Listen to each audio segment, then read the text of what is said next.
గత కొన్ని రోజుల నుంచి వీళ్ళు ఎలాగో గుడ్డు మ్యాటర్ తప్పితే వేరే మ్యాటర్ మాట్లాడరని బిగ్ బాస్కి అర్థమయ్యే ఉంటుంది. గత 2 వారాల నుండి ఇదే టాపిక్తో నామినేషన్స్ చేస్తూ చిరాకు తెప్పిస్తూ ఉంటే బిగ్ బాస్ చూసేవాళ్ళకి ఓపిక సహనం నశించిపోతుందని తెలుసుకొని ఈ బిగ్ బాసే లోపల కంటెస్టెంట్లకి ఏదో హింట్ ఇచ్చే ఉంటాడు.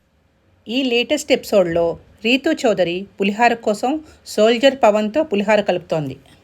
ప్రోమోలో రీతు సోల్జర్ పవన్కి క్రీమ్ బిస్కెట్ వేస్తున్నట్లు చూపిస్తే లైవ్లో పవన్ రీతుతో నీ ఫ్లర్టింగ్ ఎవ్వరూ పట్టించుకోరు అన్న మాటలకు రీతు బిస్కెట్ అయ్యింది. ఈ ప్రోమోలు చూసి అస్సలు నమ్మేయకూడదు. డిమోన్ పవన్ మాత్రం రీతు మంత్రాన్ని జపిస్తూ లవ్ ట్రాక్తో బిగ్ బాస్లో మరిన్ని రోజులు నెట్టుకు రావాలి అనుకున్నట్లు మాత్రం అనిపిస్తోంది. ఇమాన్యుల్ తనూజ బ్యాచ్ కామెడీలో కొన్నిసార్లు అతి కనిపిస్తోంది, కానీ ఇమాన్యుల్ కామెడీ కన్నా అతడి ఆలోచనలు మాత్రం పర్ఫెక్ట్. సంజన తన కెప్టెన్సీ గురించి మాట్లాడగానే శ్రీజ కౌంటర్ అక్కడ అవసరమే లేదు, ఏదో కంటెంట్ ఇవ్వాలనే ప్రయత్నమే.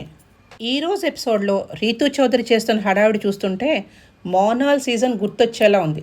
అసలు బిగ్ బాస్ చూసే జనాలు వెర్రితనం ఇంకోసారి రుజువు అవ్వాలని అనుకుంటున్నారా ఏంటి? థ్యాంక్ గాడ్ మొత్తానికి ఆమ్లెట్ తిని మాస్క్ మ్యాన్ నిరాహార దీక్ష విరమించాడు. అక్కడ కూడా అందరికీ ఆమ్లెట్ తినిపిస్తూ తన ధోరణిలో కంటెంట్ ఇవ్వడానికి మాత్రం ప్రయత్నించాడు. సుమన్ శెట్టి వ్యక్తిగతంగా మాత్రమే కాదు, అతని మాటలు, అతని పని, అతని ఆటలు కూడా జెన్యూన్గానే అనిపిస్తున్నాయి. ఈ వారం కెప్టెన్సీ టాస్క్ అంటూ కాలచక్రం గేమ్ పెట్టారు.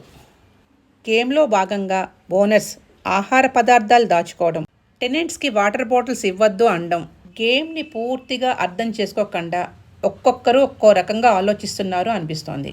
భరణి ఇమాన్యుల్ని పట్టుకునే తీరు చూస్తే ఏదో కుస్తీ పోటీలాగే ఉంది తప్పితే నిజంగా గేమ్ అర్థం చేసుకొని ఏ ఒక్కరూ కూడా ఆడటం లేదని మాత్రం పక్కా తెలుస్తోంది.